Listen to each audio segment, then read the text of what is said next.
السلام علیکم ورحمۃ اللہ وبرکاتہ۔ 15 فروری 2022 کو کرناٹکا ہائی کورٹ نے حجاب کے متعلق فیصلے کی سماعت کو مکمل کر لیا تھا اور فیصلہ محفوظ کر لیا تھا۔ اس فیصلے کے اوپر کل ہندوستان کی نظر تھی اور خاص طور سے مسلم اکابرین اور مسلم مفکرین کی نظریں تھی کہ ہائی کورٹ حجاب کے بارے میں کیا فیصلہ سناتی ہے۔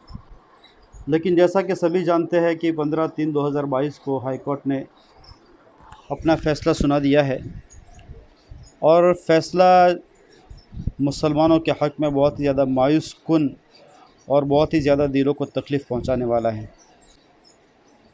اس فیصلے کو سناتے وقت ہائی کورٹ کے ججز نے دلیل دی ہے، پردہ اسلام میں ضروری نہیں ہے۔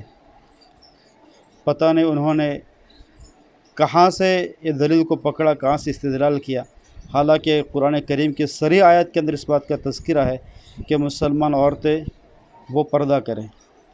یا ایھا النبی قل لازواجک وبناتک ونساء المؤمنین یدنین علیہن من جلابیبہن۔ تو یہ صریح آیت ہے جس کے اندر سروں کے اوپر موٹی چادر اور موٹی اوڑھنی ڈالنے کا حکم ہے۔ اور افسوس کی بات یہ ہے کہ جن 3 ججز نے فیصلہ سنایا ہے ان کے اندر ایک مسلم خاتون جج ہے، زیب النساء اس کا نام ہے۔ خیر، اس فیصلے کے آنے کے بعد جو مسلم مفکرین ہیں اور جو اکابرین ہیں انہوں نے اس بات کا عزم کیا ہے کہ اس فیصلے کو سپریم کورٹ کے اندر چیلنج کیا جائے گا۔ اللہ تعالیٰ سے امید کرتے ہیں کہ اللہ تبارک و تعالیٰ سپریم کورٹ کے ججز کو صحیح قرآنی آیات اور احادیث صحیحہ کا مطالعہ کرنے کی توفیق نصیب فرمائے۔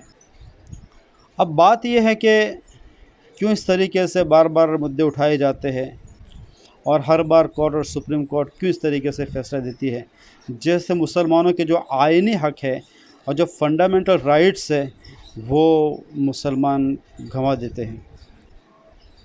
اس کی بڑی وجہ ایک یہ ہے، قرآن کریم کا ایک قانون ہے، لَإِن شَكَرْتُمْ لَأَزِيدَنَّكُمْ وَلَإِن كَفَرْتُمْ إِنَّ عَذَابِي لَشَدِيدٌ۔ قرآن کریم کا ایک قانون اللہ نے بیان فرمایا کہ اللہ تعالیٰ کی نعمتوں کا جو شکریہ ادا کرے گا اللہ تبارک و تعالیٰ اس میں اضافہ کرے گا، اور جو ان کی ناقدری کرے گا تو سن لو اللہ تعالیٰ کا عذاب بہت سخت ہے۔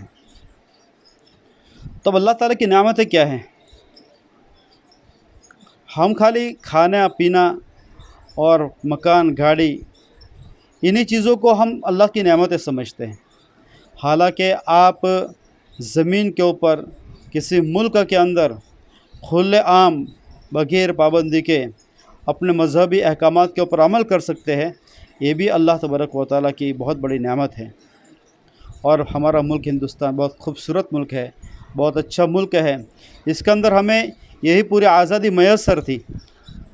حالانکہ بعض مسلم ممالک ایسے ہیں کہ جہاں پر بعض چیزوں کی آزادی نہیں ہے، لیکن ہمارا ہندوستان ہے، یہاں پر ہر طرح کی آزادی تھی۔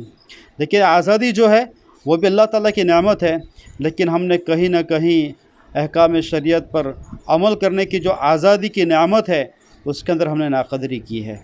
اسی وجہ سے کبھی طلاق کے مدعے اٹھائے جاتے ہیں، کبھی مساجد کے اوپر مدعے اٹھائے جاتے ہیں، کبھی اذان پر آوازیں اٹھائی جاتی ہے، کبھی نماز پر آوازیں اٹھائی جاتی ہے، اور پردے کو قانونی طور پر ہٹانے کی کوششیں کی جا رہی ہیں۔ کتنی مسلم خواتین ہیں جو پردہ کرتی ہیں؟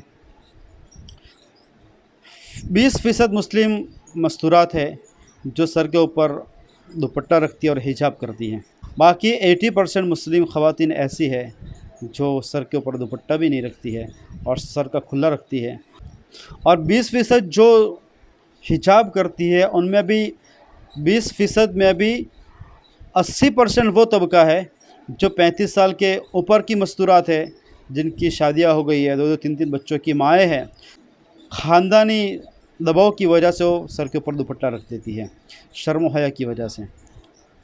لیکن جو مستورات کا اصل طبقہ ہے، 15 سال سے 25 سال یا 15 سال سے 30 سال کی جو لڑکیاں ہیں، کہ ان میں تو 99% لڑکیاں ایسی ہے جو سر کے اوپر دوپٹہ ہیں۔ کالجین کا تو پوچھنا ہی کیا، جو کالجز میں جاتی ہے، بلکہ بسا اوقات تو ایسا ہوتا ہے کہ کالج کرنے کے بعد پھر کسی